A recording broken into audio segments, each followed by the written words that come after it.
तुम्हा सगळ्यांचं पुन्हा एकदा स्वागत। पालघरच्या दाभोसा धबधब्यावर मोठी दुर्घटना टळली आहे। रेलिंग तुटून 2 पर्यटक दरीत कोसळले। सुदैवानं दोन्ही पर्यटकांचे प्राण वाचलेत। पर्यटकांसह वन विभागाकडून तातडीने बचाव कार्य राबवण्यात आलं। पालघर जिल्ह्यातील जव्हार येथील प्रसिद्ध दाभोसा धबधब्यावर मोठी दुर्घटना टळली। जुनाट लोखंडी रेलिंग तुटल्याने 2 पर्यटक थेट दरीत कोसळले। उपस्थित पर्यटक आणि वन विभागाच्या कर्मचाऱ्यांनी तातडीने बचाव कार्य राबवलं आणि या पर्यटकांना सुखरूप बाहेर काढलं।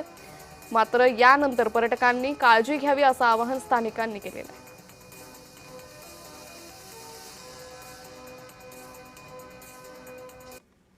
विकटगड किल्ल्यावर पर्यटकांच्या पायावर दगड कोसळला। नेरळ पोलिसांनी पर्यटकाची सुखरूप सुटका केली।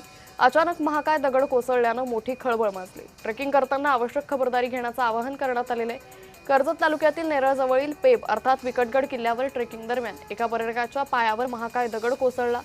नेरळ पोलिसांनी आणि स्थानिक ग्रामस्थांनी तत्परता दाखवत पर्यटकाची सुखरूप सुटका केली।